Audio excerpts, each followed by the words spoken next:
You're listening to an Airwave Media podcast. Hey, Triviality listeners, this is Shady, the host of this year's Trick or Triviality number 9. Before we get started, I wanted to quickly mention that I have a new shop on Etsy.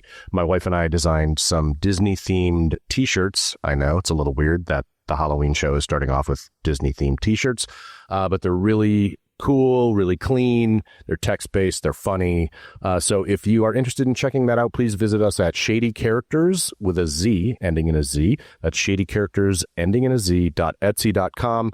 And if you are interested in picking something up, you can use code Triviality at checkout to get 15% off your entire order. So please check it out. Again, Shady Characters, ending in a Z.etsy.com. Thanks. Now onto the show.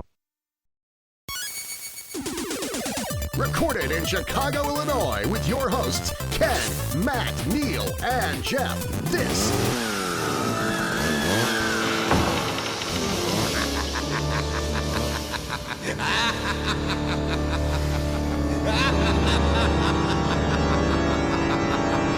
Can you dig it?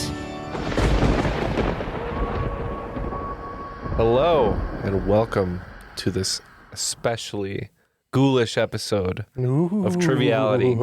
Spooky. The game where lack of seriousness meets What does it mean? a little bit of murder. Oh, no. Oh, I hope not. That's right. Welcome to our murder mystery Welcome to Trick or podcast. Triviality. 8? 9? 7? 8. One of them. It's a large number. Is this like the Treehouse ones where the first one is actually season 2 and we can't remember Oh how my this works? God, it is 9. It's 9? 9? Yeah, 9. Maybe. Cool. If Jeff is right. No, it is. I counted. Okay. All right, he counted. It's right. We're I have enough especially fingers. scared because of our mortality. Because we're aging. Well, I heard murder podcasts do very well, so we're trying to branch off. So into the once a genre. year we do a murder podcast. Stay tuned. One person will die today. Not on our I don't show, think just in that general. they don't like commit murders on murder podcasts. They just discuss them. Well, this episode will be probably a little edgier than our usual episodes, so children beware, and completely uncensored as well. And to prove it, I'll bleep that. All Actually. right, Yeah. Michael. I guess You'll never we'll- know what he said. You will never know, those at home. All that's bleeped. Sorry, Wonderful. guys. It is censored. Yeah. But yeah, we've got a great one for you guys today. We're especially excited to have our usual host back, the host with the ghost, Savage Superstar, Justin Shady. Welcome back. I like host with the ghost. Host Did you with the just come up Ghost? with that? I did. Host with the Ghost is great. I love it. Thank you for having me back. And this is what I was going to say before we started recording, which is that a few months ago, I don't know if I am a superstar anymore, because a few months ago, our credit card got... Please hold for exactly technical right. difficulties. All right, we're back with our new host. Who recently upgraded. Our credit card got compromised, and my wife, was like in charge of like redoing like the Netflix and the whatever. And I don't know if we've been giving money for the past few months, but we will. I will look into worry that. about it. And I will say, if we have not, then you guys really have to work on like an email that goes out that's like, hey, your payment has been declined. We have a polite Appreciate email that, for but yeah. we know that people are very generous and they're freely giving their money, so we don't want to seem like pieces of crap being like, that said, you we're should give broke. us money. Okay. Get out of here. We're not broke. I totally listen. Let's clear the air. We're real quick. insolvent. I get that. We're not broke. We're not insolvent. I will say. I totally I get will that. say, to be straightforward, like we've seen a decrease in our funding, Little decrease. but More content. we are really grateful We are. for the amount of support that we get. Honestly, looking around on the internet these days with all the AI slop and the garbage and the communities that nobody should be a part of, We're just lucky to have an audience. we're not even we're lucky to have an audience. We're lucky to have an audience of really thoughtful, generous people. We absolutely could not have done this show without them. we would have been burned out on writing trivia questions. We would have been burned out on just talking to each other. The show really would not be possible without everybody who listens. We would have been burned out on talking to each other. Did not happen. The show would not be possible without people like Justin and Gillian, That's right. who is our guest today. I mean, Our I guest. sorry. Yeah, go ahead. Go ahead. No, I was just going to say I appreciate that, but at any point you want to send me an email that's like, pay it'll- us You it's a- specifically, don't worry. It's We're already in your sending you inbox. specifically It's in your an email, inbox. Justin. but Yeah, and our guest, Gillian, joining us. She's an Oakland 5 supporter, unless her card has also been declined. I think we're good. All right. All right, thank you. Yeah, you're from Connecticut. Why don't you remind the audience all about you? I'm Jillian. I'm from Connecticut. I've been on the show a few times. The last time I was on, Jeff and I lost in the last seconds to a question about Final Fantasy 7 or 8. yeah, Yeah. I remember. Who could have possibly defeated you? I don't know. But I'm excited to be here. I love Halloween, my favorite time of year. Yep, that's probably explaining the Jason mask that you're wearing right now. We're Yes. excited to play. I think in order to avoid any more losses, I think we're going to play as a team today and do our pub triviality style. We did eliminate Neil before the episode. We said, Oh, yeah, that's We right. buried him in Camp Crystal Lake or whatever. Yep, that's right. Whatever Halloween thing we did. We did something scary to him. Very spooky. Rest assured, Use your imagination. it was very frightening. See, the nice thing about doing a pub triviality episode is, as you said, we can't lose. No losers. Unless you beat us at home, and then feel free to email us. Nobody really emails us. You want to just email us? Tell us what you like or Email don't us, like? I don't care. Shout us out Yeah. on the gram. Triviality Hit Podcast us at up. gmail.com. Make Nobody really talks to us Make anymore. a TikTok about how you beat triviality. I don't know. That would be great. Is that what the kids do? That would be There was fun. there was a trivia TikTok that went viral the other day. It was a girl who was talking about how she wants the people to ask questions that she knows at pub trivia. So I would ask our pub host Well, today to we do that are as well. we are on there, I guess, right? Yeah, On the TikToks. on the TikToks. All right. Somebody knows what they're doing. Yeah, we might be on TikTok now. I'm old. I don't know how this works. Yeah. Well, there are no rules. It's a Halloween game. Justin, take it away. All right, here we go. So I don't know if you guys remember or not, but last year's game started with a question about the name of the judge that was presiding over the Moscow, Idaho murders.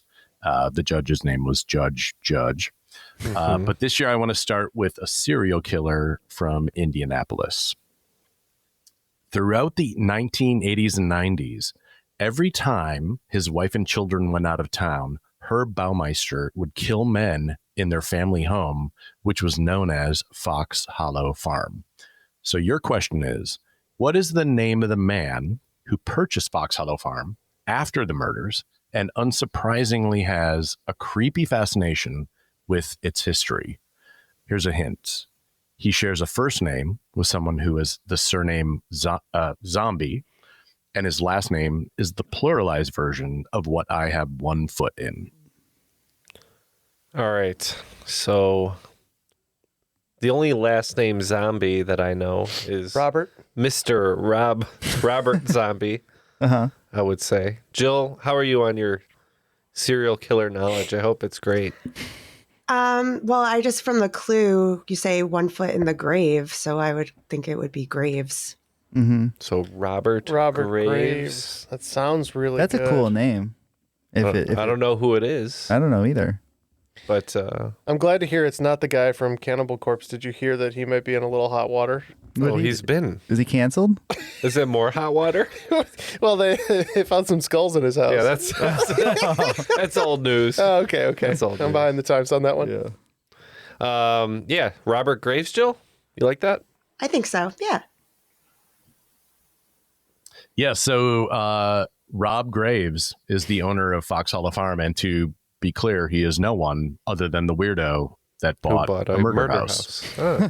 And there's a documentary about him buying the house, and he is somehow creepier than the guy that than the murdered people in the house. I'm sure he got it for like a Steal? an absolute deal.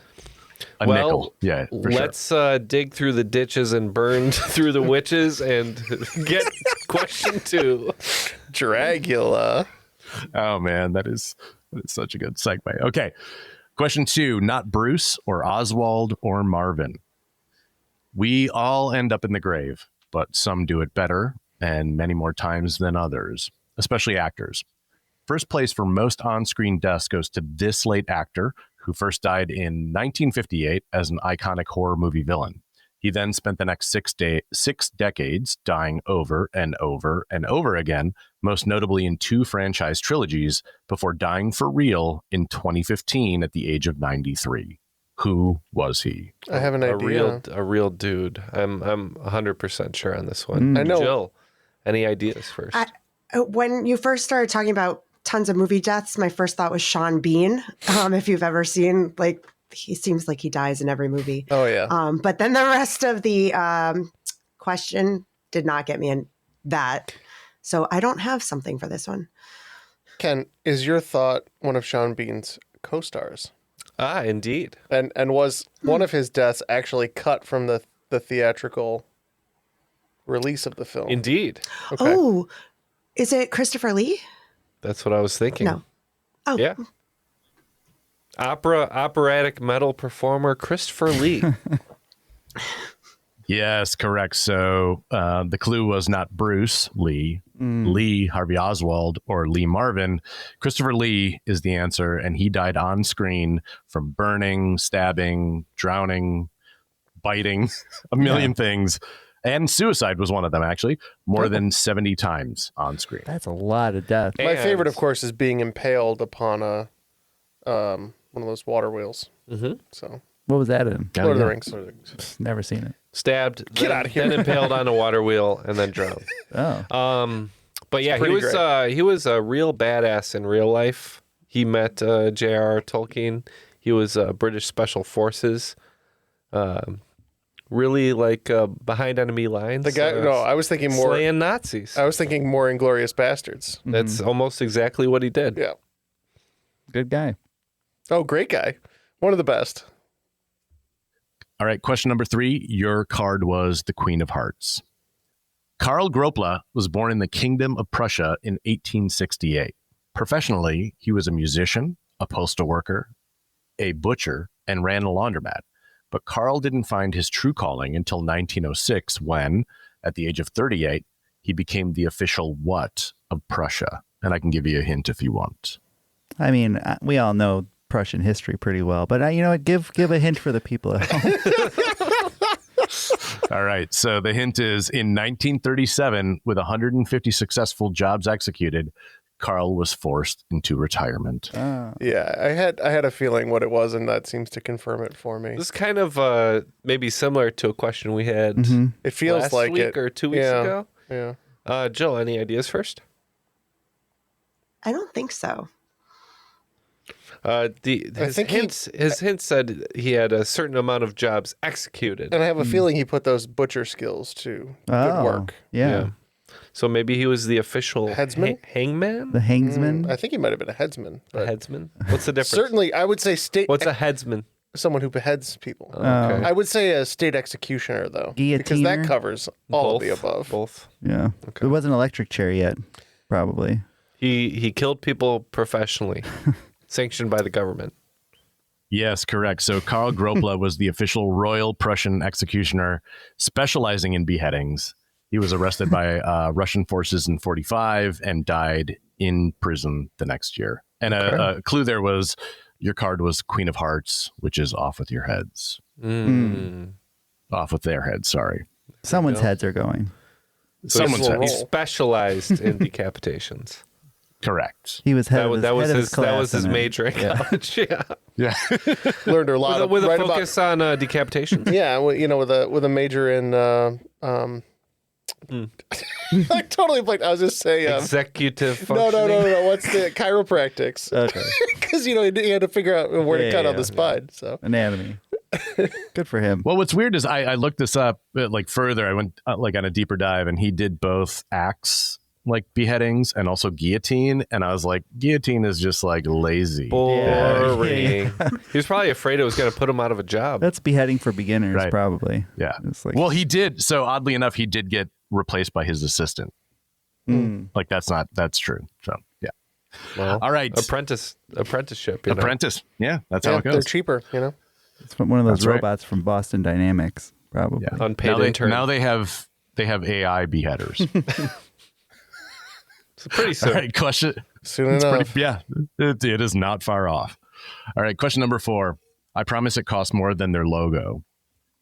Gary Gilmore killed 2 people in Utah in 1976, but that's not what he's most remembered for.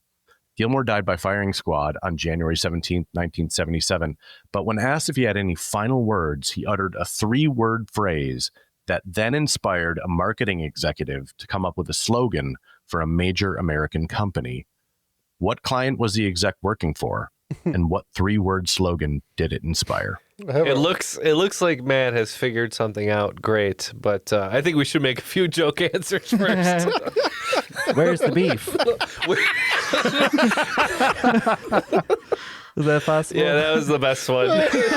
You started at the top. We I can't know. work our way I up. apologize. Got any cheese? This was a slogan. That was just what Steve Urkel said. all Yeah, the that's time. fair. Steve Urkel slogan.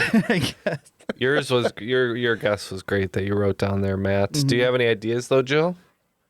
My first thought, and it could be, is that Matt's shoes that are poking Yeah, out over I was thinking the same thing. But Nike, like, just do it. Just do it. We've all felt that way sometimes in front of the firing squad.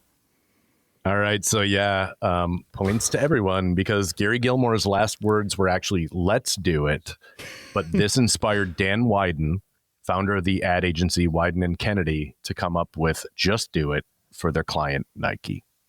I say timing was right about the same too, because that's when right about time Nike went into business. Where's the beef is pretty good. It's so good. That is so good.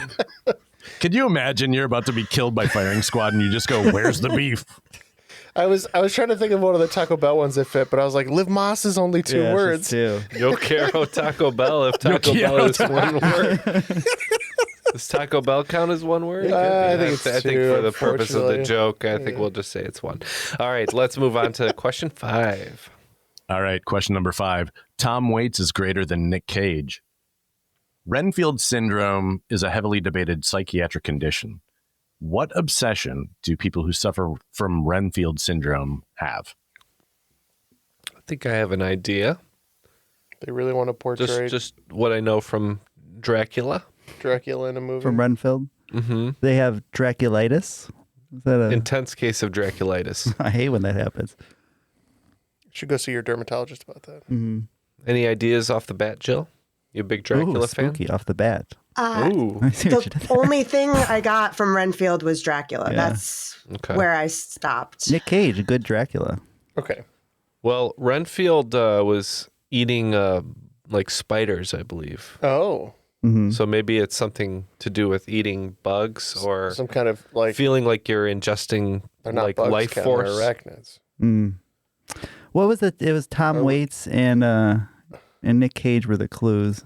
Nick Cage was a Dracula. He was a Dracula. Yep. Tom Waits, I love it. maybe. I don't know. Was he a Dracula too? So they practiced entomophagy or whatever. They ate Sure, bugs. they ate bugs. Eating bugs. Or is this something else? Do we know? Maybe it's They just feeling like to- like you're eating the life force of something else. Oh, Well, it's a okay. psychological condition. So Yeah. I mean, I guess it's like it could be like a Pika type thing. But Are we on to something here? So close. So Tom Waits was Renfield in Francis Ford Coppola's Dracula in '92. Renfield syndrome is actually also known as clinical vampirism, and it is an obsession with drinking blood. Oh, Okay. that was Simpler the than- low hanging fruit that we Yeah. ignored. Well, Renfield didn't drink the blood himself. No, I don't think so. he He was a He was a bug eater. You're absolutely right. Which is when I read that, I was like, "Oh, it's eating bugs," and then it is not. So a little bit of a curveball. Well, after 5 questions, we got 4 out of 5. we were doing so good until that last one. So, a little room for improvement. That's important. Maybe you're beating us at home. Good for you. Let us know. don't We're lonely. feel free to brag. Yeah. Let them know on TikTok. On TikTok. Do a dance. I'll give us an A negative. All right. Question number 6. Just ask Selena Kyle. A thief is someone who simply steals property, while a burglar is someone who illegally enters a building to steal property. But what differentiates a cat burglar from a burglar? And there are 2 possible answers for this question. Okay. Cat burglar always lands on their feet. Let's say I thought it was the striped, the striped sweater. Yeah. So I own a cat. So I would say that a cat burglar will only come by you when they want something or need something, and most of the time they leave you alone. A cat burglar responds better too. Pss, pss, pss, pss, pss, pss. Obviously, cat burglars poop in boxes. Jill? Just like the last question, like I get so like I hear the clue, like Selena Kyle, and I was like, oh, Catwoman, and then nope, I think didn't have enough information in my mind. I think a cat burglar enters without breaking anything. Like no broken window, maybe unlocks a door with a pick. Yeah, unseen. Unseen. Yeah. And without a trace. The cat burglar in that Simpsons episode was the old man. That's right. And he had sneakers for sneaking. Unlike I forgot about that. Unlike cats who leave a trace of their litter everywhere they walk, a cat burglar leaves no trace. Yeah, that's true. Are we right? All right. Yes. Yeah. That is one of the 2. So a burglar causes damage to any property to a property to gain entry, which is also breaking and entering, while a cat burglar uses stealth-like, non-destructive means to enter like a place to steal stuff, like through an open window or an unlocked door. The other possible answer number 2 is a cat burglar is cooler. Exactly. Right. No, a cat burglar is anybody who enters a building above the first floor. Ooh, that so makes like sense. if they climb like those classic descending from the right, from like the a fire museum. escape or whatever. All the museums seem to have like glass windows that are openable For cat burglary. Right. Yeah. Good. Right. Now, like, all right. If you were a regular ahead. burglar that you breaking and entering, like, so should you be a cat burglar so you get one less charge, or Probably. okay, You just get entering. yeah. They also call regular burglars dog burglars. That's not true. That's not true. They just bust in. They don't- Like, They just hey, how's it fart going, friend? and then look back in surprise. All right, question number 7. The flowers are still standing. Peter Venkman's character in Ghostbusters was originally written for John Belushi, but after John's death in 1982, Dan Aykroyd rewrote the script to include a new character that would serve as an homage to his late friend. What character did Aykroyd base on Belushi? Yeah, Get a tasty beverage from the 90s. I was going to say my favorite juice mascot. Jill, do you know this one? I don't know. My first thought was like one of like the monster characters, but I think you're onto it. As an homage to him, it's kind of mean. yeah, that's what I mean. Like either like Slimer Yeah. or Stay Puft Marshmallow Man. Like that It's was definitely Slimer, and Slimer in this movie does nothing but shove cake in his face. Like, it's like, this is Animal House John Belushi. Yep. He's died and now he eats cake and torments people. Yeah. So we're going to say Slimer. Yeah, that is absolutely right. Slimer was created in the script after it was already written, added to it as John Belushi's ghost. Okay. There's a lot of interesting casting stuff from that movie. Wasn't Eddie Murphy originally supposed to be the Winston character? I believe that was true. Yeah, it's crazy. Yeah. Yep. We'll get to some really interesting casting decisions in round 2. Ooh, fun. Spoil. Ghostbusters is one of those movies that really scared me when I was younger. The library ghost. She was a terrified no-go. when I was a child. I was like, I don't want to watch the rest of this. What about the bad guy from 2? Oh, He was yeah, really he's scary. terrified. The one in the picture? Yeah. Yeah, I hated that Yeah. guy. Vigo the Carpathian. Mm-hmm. Scary. You guys Much are going to do scarier really than well Vigo in the round 2. Mortensen. Vigo the Mortensen. I'd hang out I with am going to Vigo use the that from Mortensen. now on. Although Vigo the Mortensen much more dangerous. Oh, yes. To the ladies. All right, question number 8. Alien Boxer. Speaking of Belushi, hours before his death at the Chateau Marmont in 1982, 2 of his good friends stopped by to visit. Both were also accomplished actors. One was working on a TV series at the time, and the other had already won 2 Oscars for film. Who were the 2 of the last people to see John Belushi alive? Ooh. The Chateau Marmont? Mm-hmm. Do you know this? Chateau Marmont, isn't that the LA one? Isn't that something? I feel I'm like not it's sure. it's a LA hotel. So who would have stopped It's like by? a hangout in a hotel. Yeah. It's really it's not the Magic Castle, but it's something similar. Who do you think Gothic Castle. stopped by for a visit, With Jill? Belushi? Yeah. 1982, you said? Who would be shooting a TV show? And it was Alien Boxer was the category, right? Mm-hmm. Correct. So I think we're looking for maybe a boxing actor, someone who was in a boxing movie, potentially had a robot butler. De Niro? Ooh, De Niro. I mean, De Niro. Oscars? Raging Bull, Mm-hmm. Taxi Driver, those, but I don't know the connection, what that would be to. I was thinking John Stallone, Belushi. possibly. Ooh, there you go. He's an Oscar winner. Stallone. Yeah. Stallone? And then the alien, I don't think Alf went to visit him.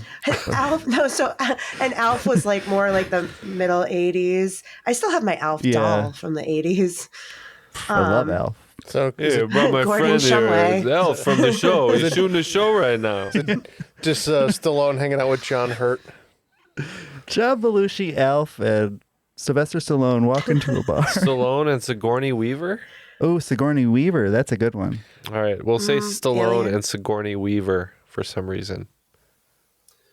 All right, well, for the boxer, you should have gone with Gillian. It was Robert De Niro. Ooh. Wow. And for the alien, it was Mork from Ork, Oh, Robin Williams. Robin Williams. Robin Williams. That's a very interesting. That makes sense. They were just hanging out, all of them? Yeah, they stopped by probably doing drugs Yeah, I was together, I gonna would say. assume. But, Belushi did die you know, that night. so- Yeah. Yeah. They were hanging out with heroin and cocaine. Although apparently after Belushi died, that was when Robin Williams found out that Belushi died, that was the moment he stopped doing cocaine. Like that is not that is apparently true. I don't know if I believe it, but because I saw that would be a wake up call stuff after, for but sure. yeah, right. All right, question number 9. They're still making those movies. Sheb Woolley was a singer, songwriter, and actor known primarily for writing and performing the 1958 novelty song "The Purple People Eater." But his voice has appeared in over 200 films, including every Star Wars movie in the first trilogy, every Indiana Jones film in the franchise, and Anchorman. What is Sheb Woolley doing in all these movies?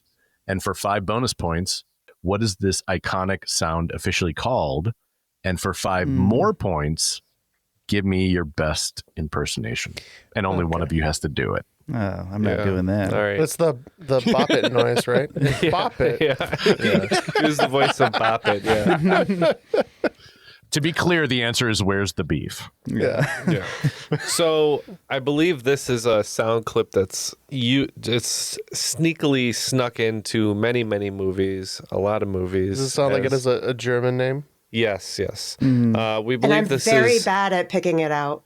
Oh, Like, really? I never notice it ever. It's in the game StarCraft too, isn't it? When you click on a supply depot, I think. I'm not sure. But yeah, we think this is a scream, the Wilhelm scream specifically, and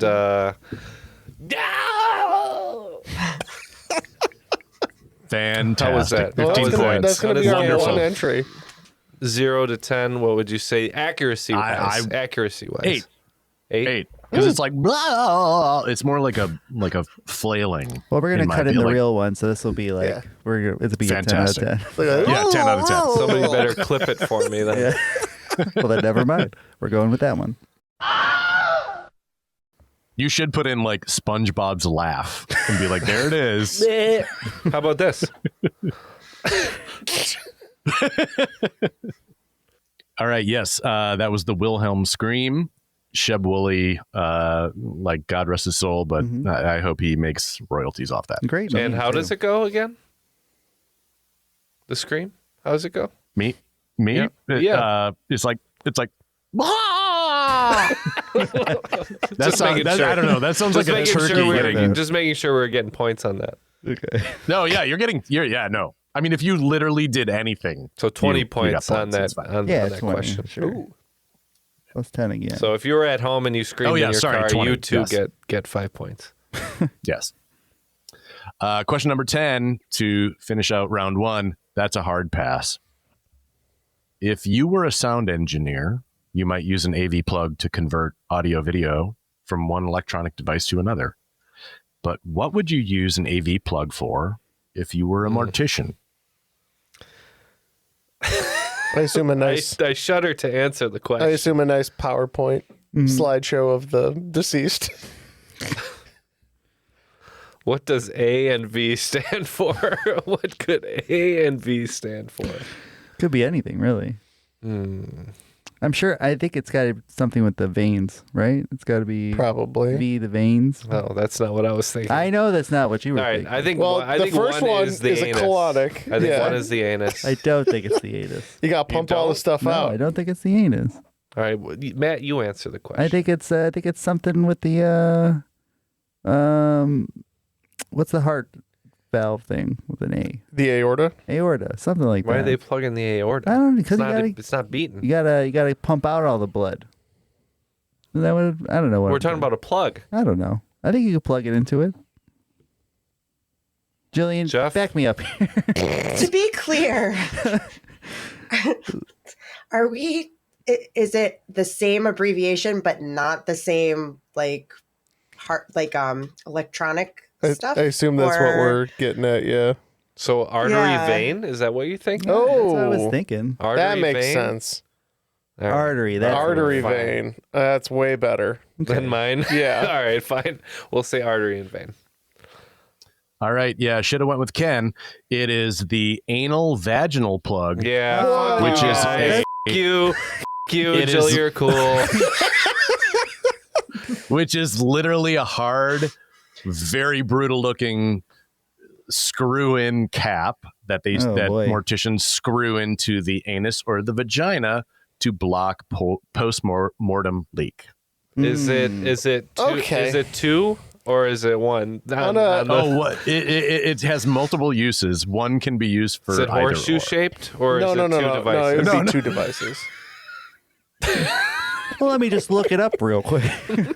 Safe search. Because it only makes sense to manufacture one that fits both, right? So you wouldn't want. I know, Jeff. It's for the comedy, man. I know. All right, let's I get don't a know. score recap. I don't know why and just earlier. move on from this. I don't know why No, earlier Jeff, today I'm I was moving just on. like, I should have done something like be a mortician, and then I hear this and I'm like, nope. I know why I didn't. I don't think so. I'm out. All right. Well, we got an additional 35 points because of the bonus there. So that's going to bring us The to bone is scary. Scary. It's pretty scary. But How we about are them bones? 75 points through the first half. And unlike most pub triviality games, we got a swing round today. Yes, that's right. We do have a swing round. First, we want to do our Patreon begging, correct? Time for Patreon begging. Time for Patreon begging. Like Whoa, half of our guests today, we would we would love it if you would join us over on Patreon for as little as $5 a month. Hey, we know times are tight, but for as little as $5 a month, which is about a cup of coffee, you can support your local podcaster. Or international podcaster. Or international if you're listening podcaster. overseas. But Yeah, all 5 of you must be thrilled. I know. Absolutely. But no, we do appreciate all the support we get on Patreon. But there's stuff in it for you too, because you can unlock 100 hours of bonus episodes. Those are all at your disposal as soon as you sign up. So please meet us over at patreon.com/trivialitypodcast. Is Name Your Price tool like trademarked? I think so. Yes. yeah. Oh, that's a shame. Probably. Well, because you could do that on Patreon. Just name your price and then make up a reward, and we'll have to try and figure out how to do it. That's fair. For an insane amount of money, Ken will do an insane amount of I'll things. do anything. All right, and that brings us to the swing round. So why don't you run through what we're doing here? All right. So last year I did. I don't know if you remember or not, but I did a swing round called The Devil's Seed, where I married the names of two horrible parents to come up with the name of their awful offspring. So it's before and after, obviously. So as an example, this year, the example would be the Old West American outlaw who shot and killed 9 men, and the American redneck, quote unquote, musician who shot at but barely hit a table full of Bud Light cases.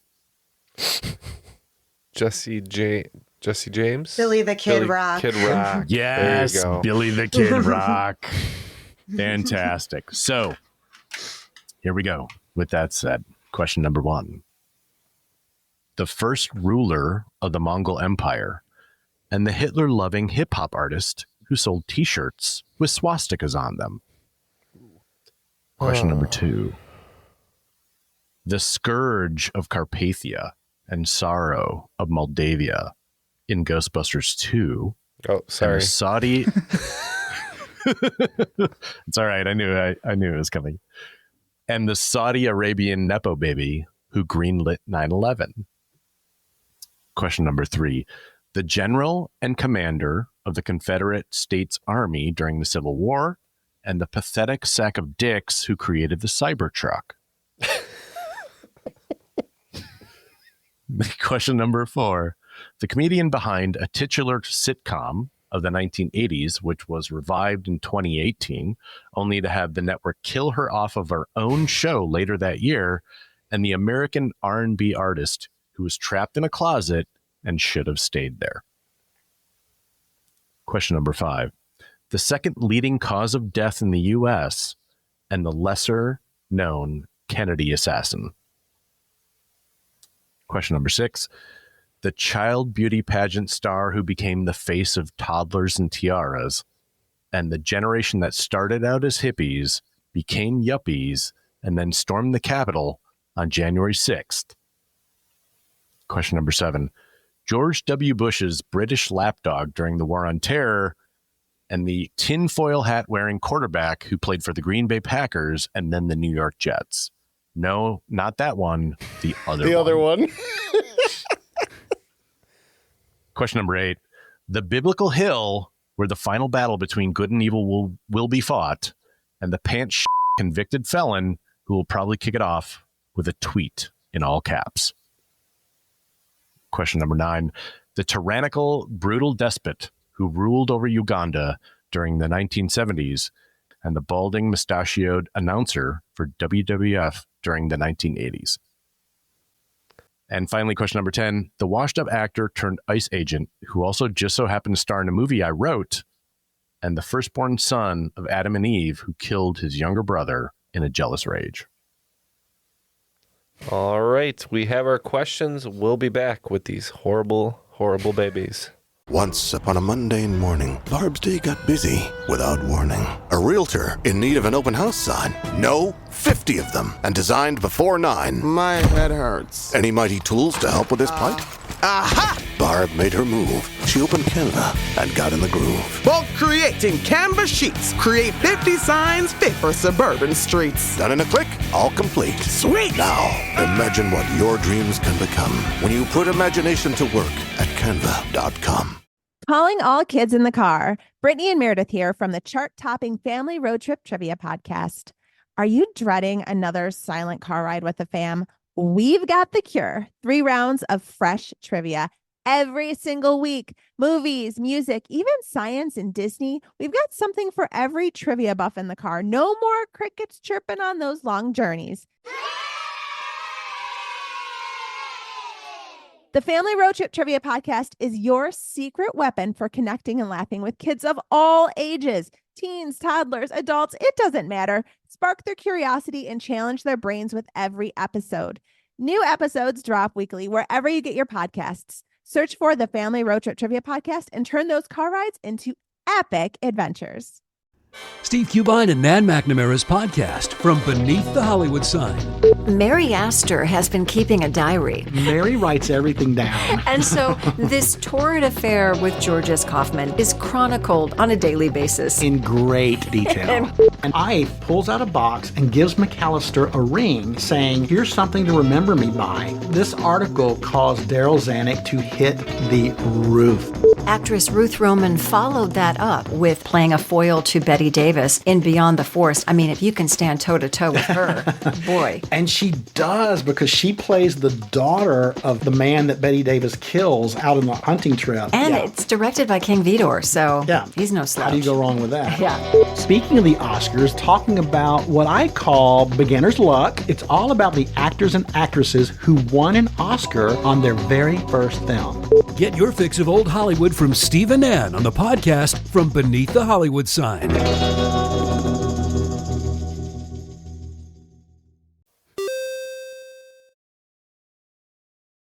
And we are back. We have our swing round answers. Hope you guys do too. If not, you should pause it now or rewind it and listen to the questions again. Justin, why don't you go through those one more time? We'll tell you what we came up with. Okay, but before we do that, I want to say that the opinions expressed in the swing round are mine, not necessarily those of Triviality. And Not if you have necessarily, a problem with it, but they are. Not necessarily. But they are. Yeah. Not. But if you have a problem with it, you can. I'm not on social media, so you can So good luck. email me at you@gmail.com. Okay. Yell into a paper bag and then crumple it up. Well, I was gonna my general. You can write a strongly worded letter and then throw it into the ocean. Yeah, exactly right. Write your local congressman. Just do it in general. You should, anyways. I have been lately. Just do it. Because I'm pissed. Yeah. All right. So for the Devil's Seed sequel, part 2. Oh, sequel part 2. That's like 4. So for the Devil's Seed sequel, question number 1 was the first ruler of the Mongol Empire and the Hitler-loving hip-hop artist who sold T-shirts with swastikas on them. I will say that Hitler ended up on his list of people he doesn't like that he posted 2 weeks ago. So it's unpredictable. He goes back and he's waffling, and it did just say Adolf, and I said that could have been Adolf from Adidas because he had problems with Adidas as well. So the answer, though, we're looking for is Genghis Kanye West. Fantastic. Yes, they both suck. Question number 2, the Scourge, and this is like, hinted at earlier, but the Scourge of Carpathia and Sorrow Moldavia in Ghostbusters 2, and the Saudi Arabian Nepo baby who greenlit 9/11. All right, as we said earlier, that was Vigo, and we were looking for Vigo Osama bin Laden. Correct. Yes, Vigo Osama bin Laden. All right, question number 3, the general and commander of the Confederate States Army during the Civil War and the and the pathetic sack of dicks, which I think should be on a T-shirt, who created the Cybertruck.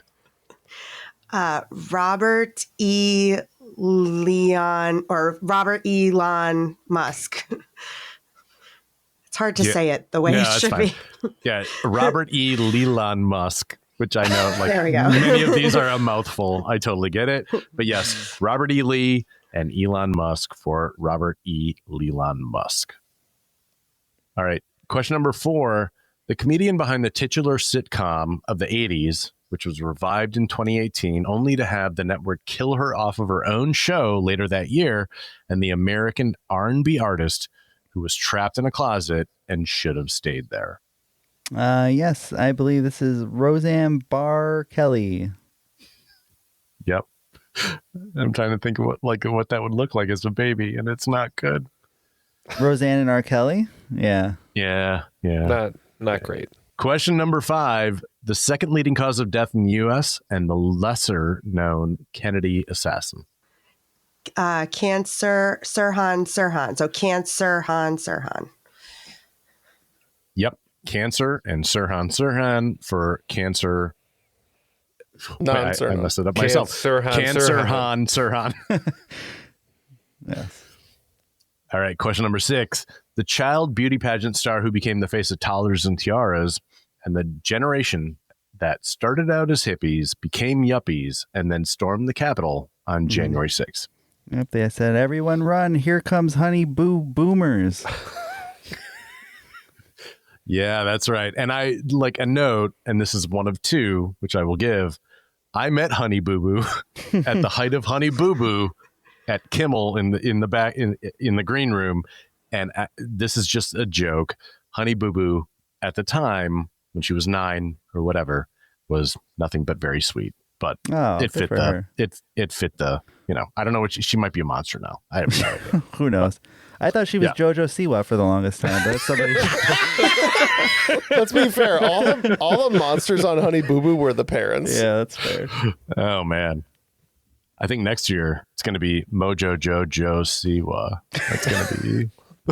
I look forward to that. Mojo Jojo. All right, question number 7. George W. Bush's British lapdog during the War on Terror and the tinfoil hat wearing quarterback who played for the Green Bay Packers and the New York Jets. No, not that one. The other one. That's Tony Blairin Rogers. Yes, Tony Blairin Rogers. It's the worst. Wasn't Tony Wet Favre. Wet Favre. I love how you really tried If I had a nickel for every crazy quarterback that Green Bay had, I'd have 10 cents, which isn't a lot, but it is weird it happened twice. Question number 8. The biblical hill where the final battle between good and evil will be fought, and the convicted felon who will probably kick it off with a tweet in all caps. Well, this question is very unfair. We don't like it. We're going to answer it anyway, but I think it's very not fair to some people. A lot of people are saying it's an unfair question. We don't like what they're saying. They're not very nice to us here. This is Armageddon Donald Trump. That was very good, Matt. I've been working on it. I don't like it, but it was good. It's almost like you've had like 10 years to figure that. We were doing the finger. There's a lot of fingers. There's a lot of fingers. Oh, I did. We're pulling the thread apart. Got it. Yeah, that is absolutely right. Armageddon, Donald Trump.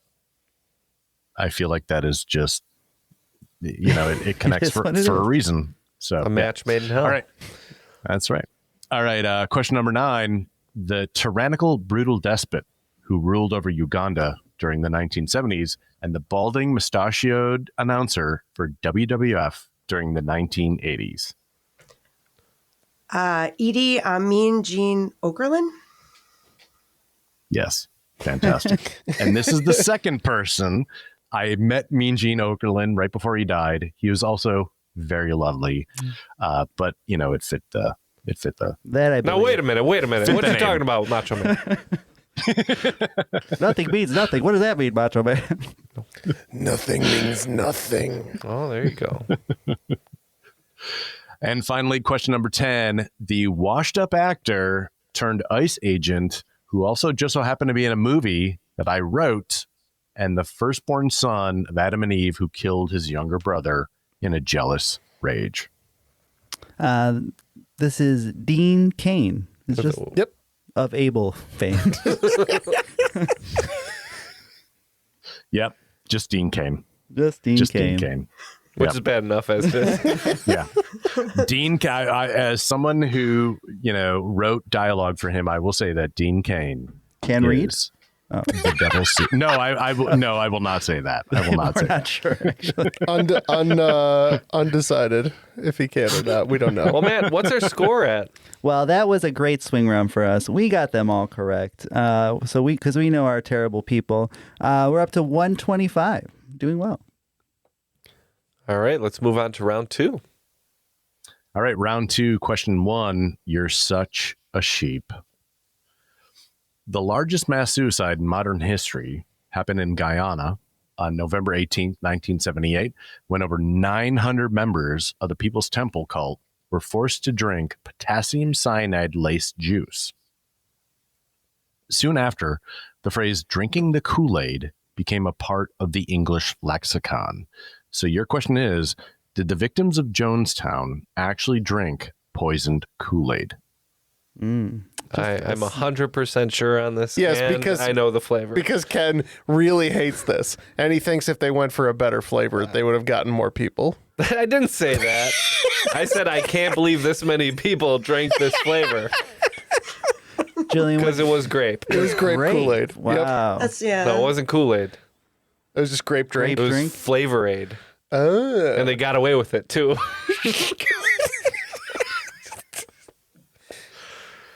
You mean by telling everyone it was Kool-Aid, but it was really Flavor-Aid? Yes. Grape Flavor-Aid. The greatest trick the devil ever pulled. That's right. Oh, no. Yeah, so Ken is right. No, it was not Kool-Aid at all. It was grape-flavored, poisoned Flavor-Aid. Now, most Flavor Aid usually not poison. It comes typically unpoisoned. Yeah. Okay. Not delicious, but not poison. You can poison it at your own discretion. Poison sold separately. It says right on the box. All right, question number 2. Propellerheads and Shirley Bassey knew what they were talking about. On March 24th, 2015, the pilot of Germanwings Flight 9525 purposefully crashed the plane he was flying into the French Alps. Before that crash, the area was mostly known for what event that happened 62 years earlier? Quick math. Anyone? Was it maybe where that other plane crash occurred? Where the survivors had to eat each other? Yeah. That would have been 1953. You think that adds up, Jillian? You think this is the plane crash of the? Was it a soccer team? Yeah, I think so. And they had to eat. They had to resort to cannibalism. Is that the movie Alive? Alive. Is it that one? Yeah. Does that seem right to you? The time frame seems right. Yeah. Yeah, I think so. All right, we'll say that. Okay, so you're right on another plane crash. It was not that plane crash. That plane crash was in South America, I think. But on September 1st, 1953, good math, Air France Flight 178 crashed into Mount Simei, which is approximately 10 miles away from the other crash site in 2015.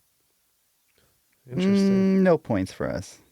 If I had a nickel for every time a plane crashed in that mountain. Yeah. No, I'm not going to do this. You may continue. You're going to do the same gag I was twice? going to do the same gag. All right, question number 3. If I Knew It. Director James Cameron originally cast Arnold Schwarzenegger as hero Kyle Reese for his 1984 blockbuster The Terminator. Cameron and Ryan Pictures founder Mike Medavoy were hoping to cast a bigger, more recognizable face for the role of the movie's eponymous antagonist. Who did they hope to cast as the Terminator? Ooh. Also, I real quick, I want to say that if you had heard this, you would remember it because once you hear the answer, you will remember it forever. I have a hint. Oh, I know what it is. It's got to be what's his name? I know what it is. Frank Sinatra. No, that would have been crazy. I'll tell you this. It's That's Die Hard, right? It's somebody who's best known for something else, second best known as an athlete, and third best known as an actor. As a murderer. No, number 1 is murderer. Number 1 is murder. 2 is... Is this the juice? The juice was loose on the set. O.J. Simpson? OJ. That's right. That's right. I did just hear that. That makes sense. All right, yeah, so the But hint nobody would believe it. Orenthal, James. Exactly Simpson. right. So the hint is 10 years after Terminator's release, this person would become the most recognizable face on the planet, but not for acting. And the answer is OJ. And he was originally passed over because James Cameron thought that he was too nice to be believable as a killer. Mm-hmm. Yes. And then he made the Naked Gun if the role movies don't instead. fit, Oh, the he has to quit. turntables. Oh, boy. All right, question number 4. But it didn't happen in Georgia. The 27 Club is an informal list of famous people who died at the age of 27 and includes some of the most influential musicians in history, including Jimi Hendrix, Janis Joplin, and Kurt Cobain. But what legendary guitarist, songwriter, and dealmaker is often considered to be the first member of the 27 Club's modern era? Ooh, modern era. Dealmaker. I'm just going to spit out some of the other names I know because Jim Morrison's on that list too. But I don't think it's him. Amy Winehouse. Amy Winehouse is on there. What about Jeff Buckley?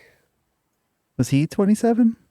I don't know. I don't think he was. I thought he was younger than 27. Okay. Trying to think of deal maker. That's Wait. gotta be So what's the something. modern era then? Are we looking for someone like really recent? I think it's past the 90s. I think it's past Cobain. After Cobain. I think it's Okay. Like Winehouse isn't.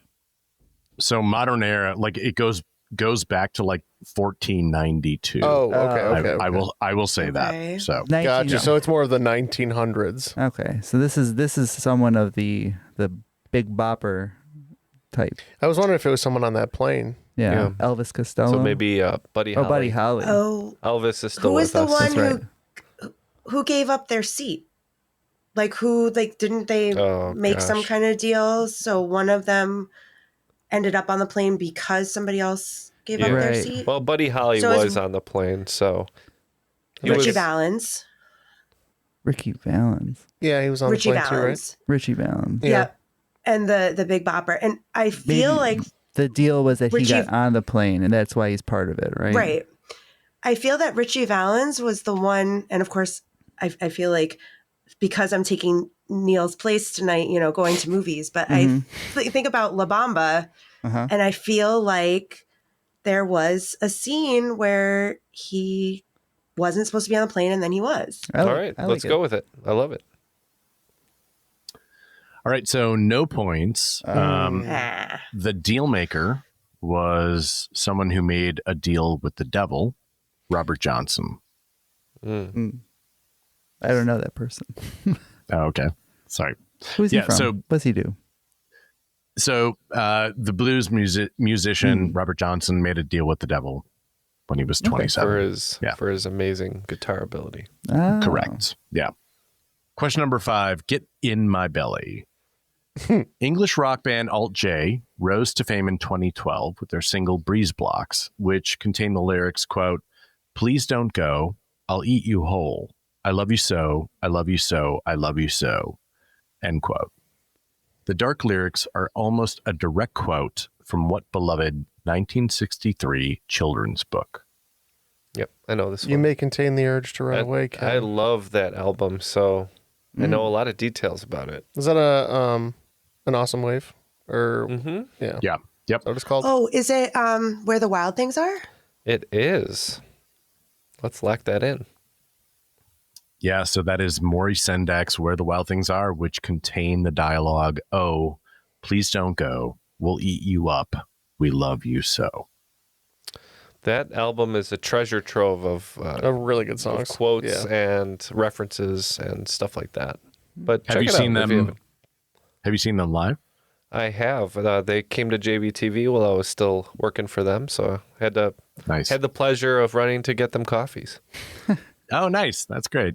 No, I saw them back then and in LA, and they're fantastic. Yes. All right. Well, after the first 5 questions of round 2, we've added 30 points, and we are up to 155 spooky points. All treats today, no tricks. So far. Appreciate it. All right. Question number 6, Inversion of the Beast. According to the attraction's narrator, a.k.a. the ghost host, how many ghosts reside inside of Disney's Haunted Mansion? And for 5 bonus points, how many openings does the Haunted Mansion have available? So if you invert the number of the beast, It'll be you 999. get 999, and they have room for one more. Could be you, Jeff. It could be. Is it you, Jeff? And they say your name? Right. Right. Very specifically. Yeah. I rode that ride. It's spooky. Does that It's sound my about right? favorite ride in Disney. Really? Nice. So so I does love that the sound Haunted correct Mansion. to you, Jill? I think I know parts of like the speech at the beginning. Like When you get on the elevator? I have an ornament. Yeah, I have an ornament that plays like That's cool. the ghost host. But it doesn't have that part. But I think that sounds about right. Okay. Let's go with 999. All right. And one Yes. more. So the Haunted Mansion has 999 happy haunts, but there is always room for one more. Although this is just not like Jell-O. a joke. This is not a. Yeah, exactly. This is not a joke. Like a half hour before we hopped on here, my sister, we were in Disneyland last week, and rode that ride with our kids. And my sister, a half hour before this started, sent me a news article about how someone died on the ride on Monday. Oh, so no. it could be 0. There's no more room. There's no more room. You're like, thank God. Anybody who's in there after that, they're like, oh. Capacity. I did see that news article right before we came on here. Although I will say, and you can put this in there, that like the Haunted Mansion is the one ride where, because people are trying to dump ashes of their loved ones. Oh yeah, I've heard about that in Disney all over the place. Like Haunted Mansion is the #1 spot. Can you imagine working there with your vacuum cleaner just every day? Like, oh, Grandma. Again with the ashes. Always with the ashes. Oh, Frank. So annoying. I would name the imagine? ashes. You fill up several urns. I mean, it could be you just like throw a dead body out of the cart, I guess. That'd be way worse. Oh, with Yeah, the dead right. bodies again, just vacuuming. Oh, got 2 more plugs for my collection. So moist. All right, question number 7. The Michael Jackson to his Farrah Fawcett. Many celebrity deaths get buried under bigger, more notable news of the day. When WWF, WCW, ECW wrestling heel Ravishing Rick Rude died on April 20th, 1999 at the age of 40, it was barely noticed and not covered in the press. What overshadowed his passing? I know that. Yeah. I'll never forget that date. We're just gonna go with Columbine on this one. I think we all remember that day. I was a young kid. I mean, I'm never gonna forget that. Mm-hmm. Yep, correct. So that was the date of the Columbine High School Massacre. All right, question number 8. You can call me Al. Serial killers are rare. So the fact that 2 unrelated American serial killers of the opposite sex share a surname is a strange coincidence. The male killer had 20 confirmed kills over 7 states between 1974 and 1978 and was known as the Campus Killer. The female killer had 2 confirmed kills in LA over 2 summer months in 1980 and was known as one half of the Sunset Strip Killers. What surname do these 2 unrelated serial killers share? I've got an idea. Who's the Campus Killer? Zac Efron. Bundy? So Bundy, right? I'm pretty sure that's what they called Ted Bundy before they renamed him. Yeah. Okay.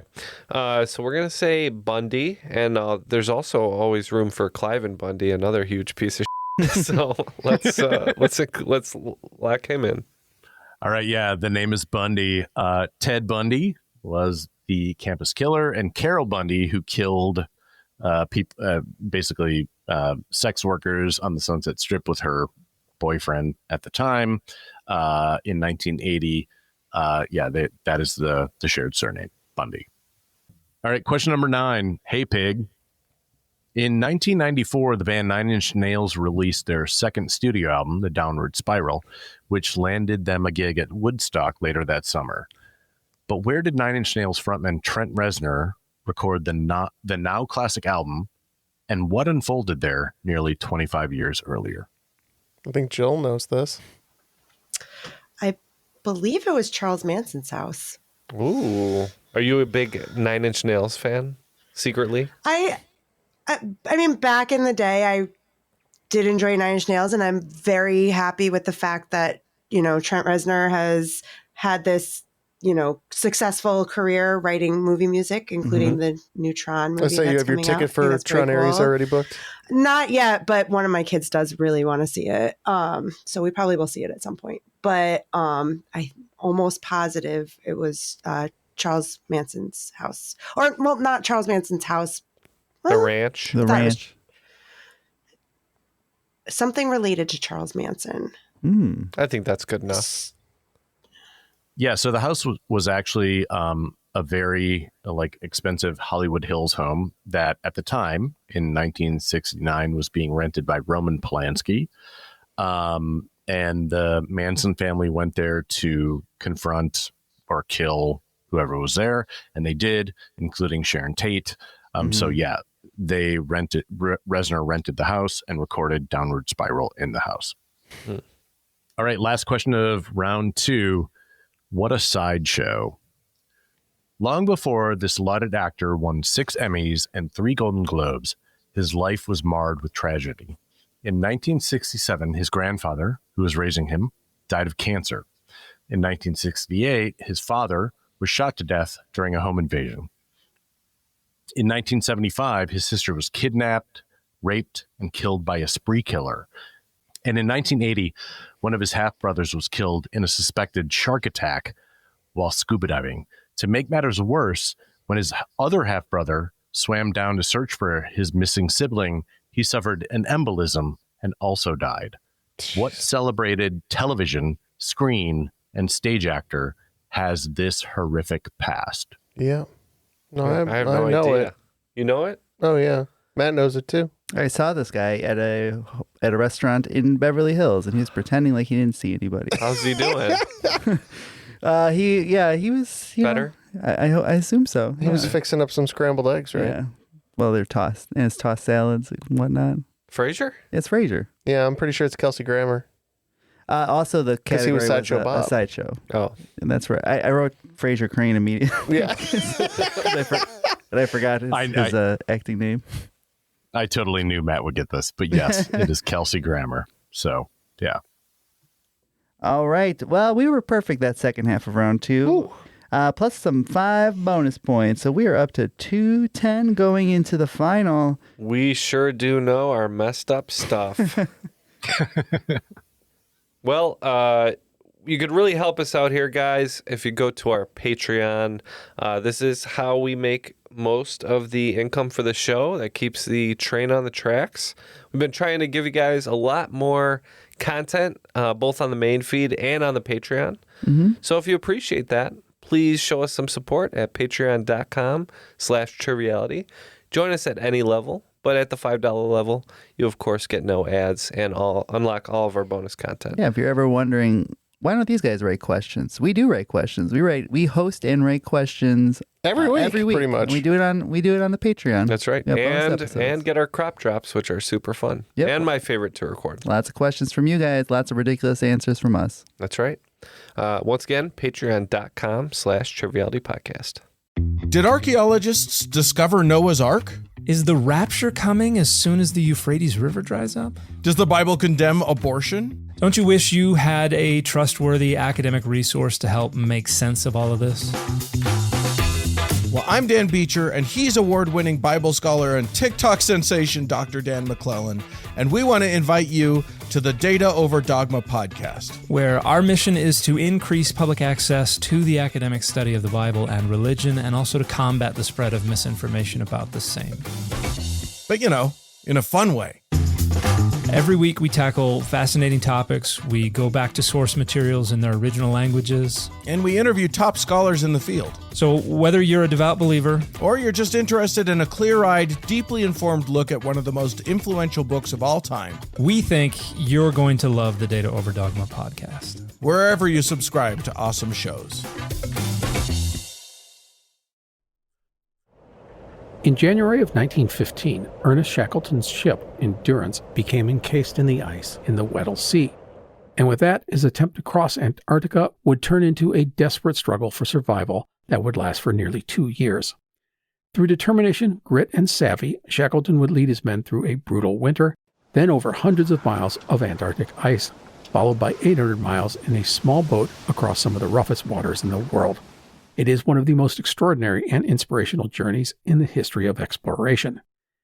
If you want to learn about Shackleton's remarkable voyage and the details of his colorful life, check out our 10-part series on the man. That is 9.5 hours of detailed material, perfect for anyone who loves stories of adventure, exploration, and survival. Find this story and many others at the Explorers Podcast, available wherever you get your podcasts or at explorerspodcast.com.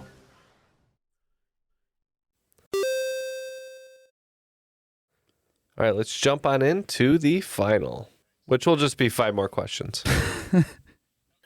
So question number 1 of the final round is pumpkin a fruit or a vegetable? And for 5 extra points, can you specify what type of fruit or vegetable it is?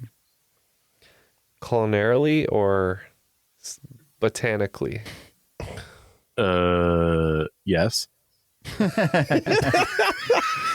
I mean, it's a fruit. Botanically, it's a fruit. Fruits have seeds. They have seeds and Vegetables surrounded by do not. flesh. So it's a fruit, and I guess it would be a squash. I right? guess cucumber's a fruit too. Jillian, though. are you a pumpkin person? I love pumpkin stuff. Our cabinet is full Really? of pumpkin stuff right now. Yeah.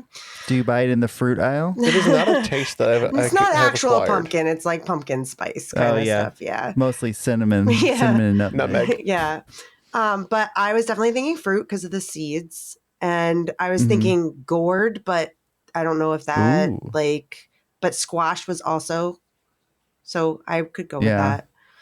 Squash is a gourd. Would you rather be gored to death or squashed to death, Jeff? Neither sounds appealing, but I think for the sake of this answer, I would rather be gored. Well, if you ever suffer from a little bout of constipation, may I recommend some canned pumpkin? It'll really get some stuff moving for you. I'm aware. I give it to my dogs. All right.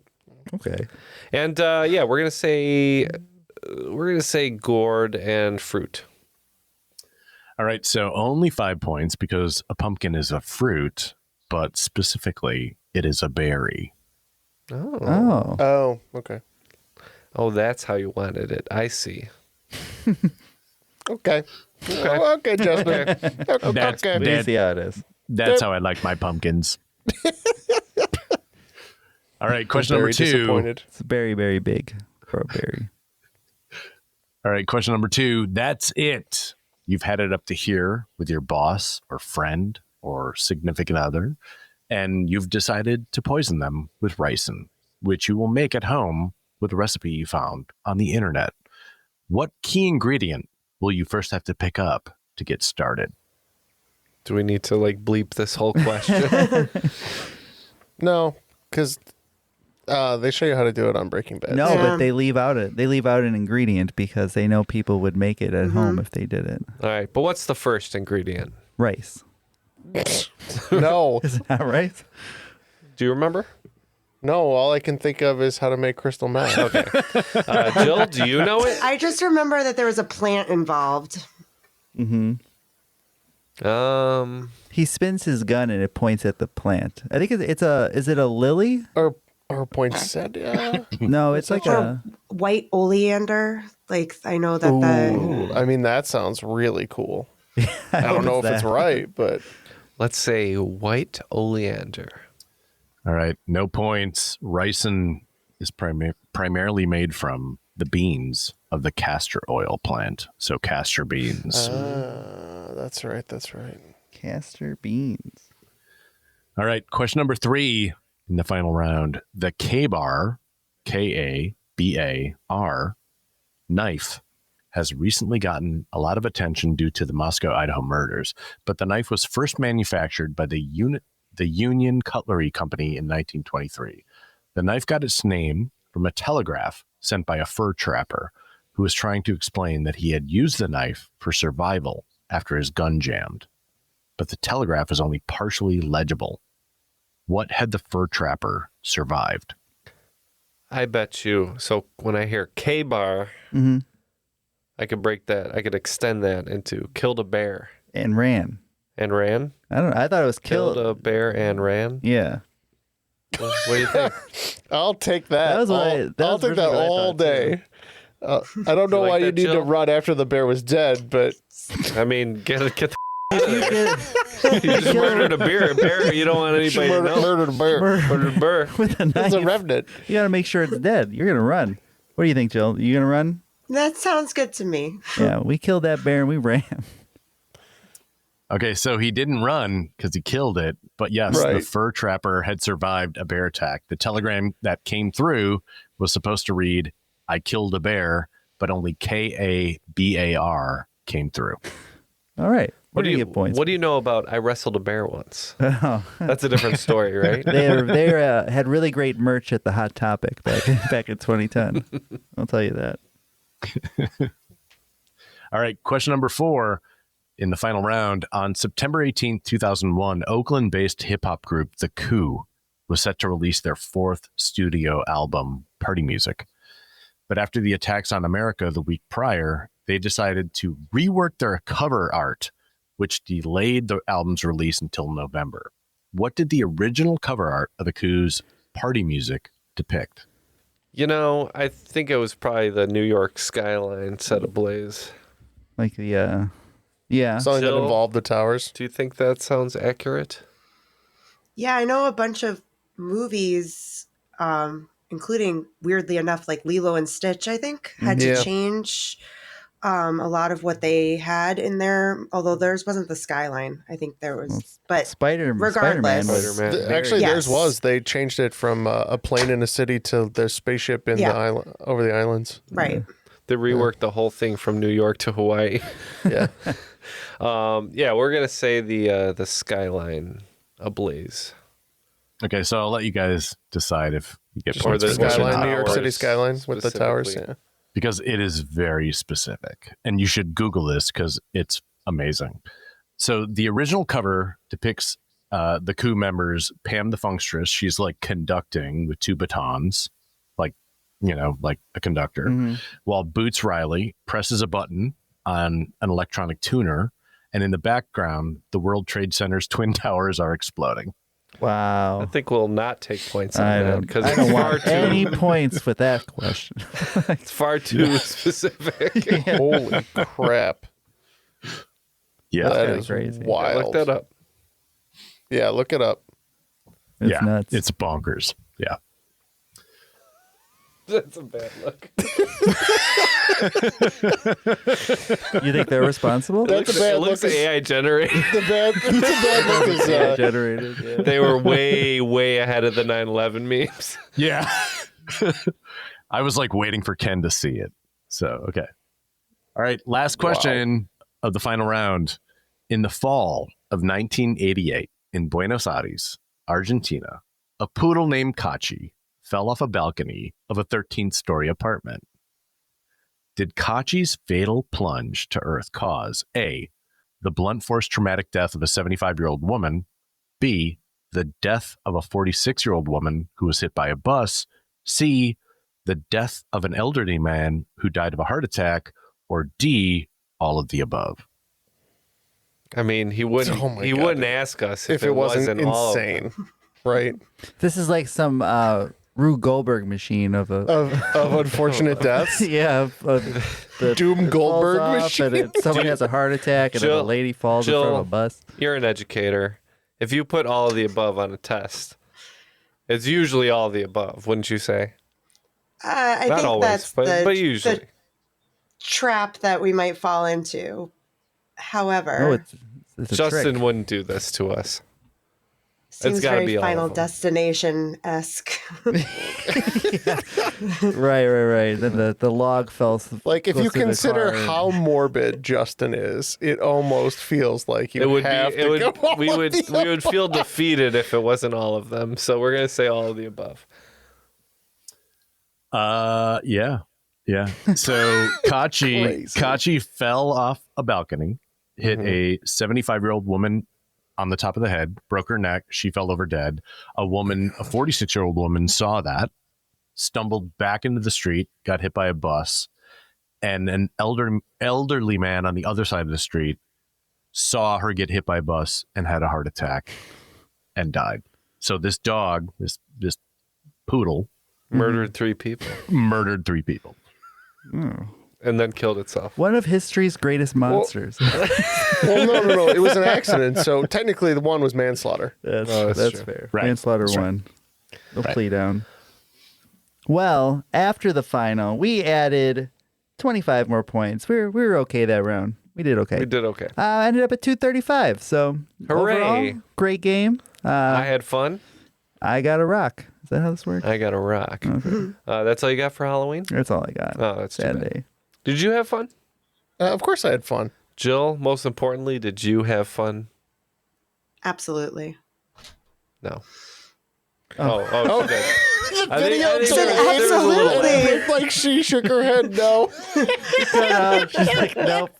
Terrible. No, Well, not at all. Now that we know that you did have fun and weren't offended by Justin's questions, please give us your final words. Yeah, I don't have anything spooky in me, but I, usually sign off by saying something along the lines of be excellent to each other. It doesn't take a lot to be kind. I feel that now more than ever these days. Agreed. And Justin, thank you so much for providing that Grizzly game. Final words from you today.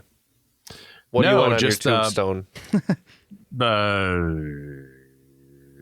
Pepperoni. Just go ahead and say God damn it. Just say pineapple. I dare you.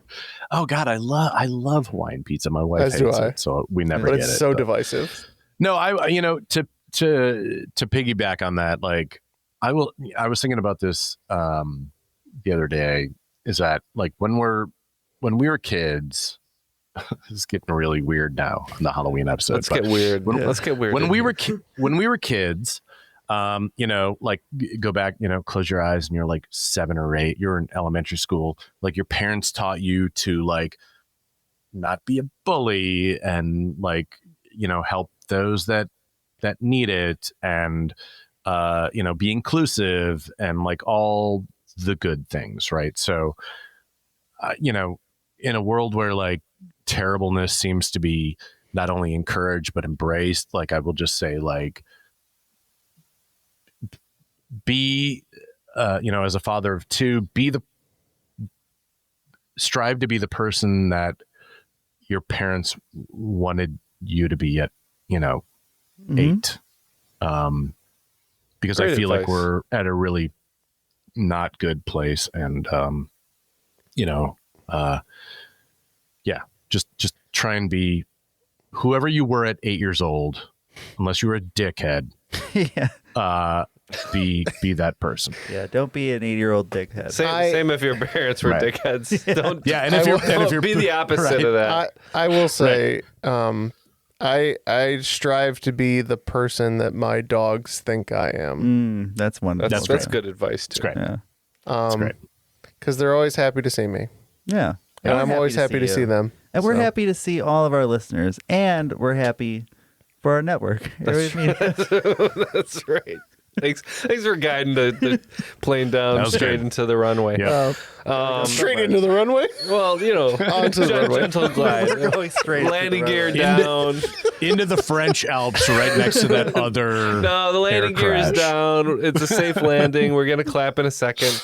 But first we have to thank Airwave Media, our network. Go to airwavemedia.com. Check out Neil's other podcast, Curated by Chance. Check out the Film Vault. My aspirational friends and Box of Oddities too. Oh yeah, they're good too. Who else did you say? Spycast. You got a bonus for Halloween. International there you go. There's Spy 4. Museum. There's 4 right there. Oh, that sounds cool. It does sound cool. So check them out. Again, thanks to Jill and Justin. Neil's gone somewhere. He's no thanks He's to haunting Neil. us. That's what we always say. No thanks to Neil. For Matt, Jeff, and myself, that was Triviality.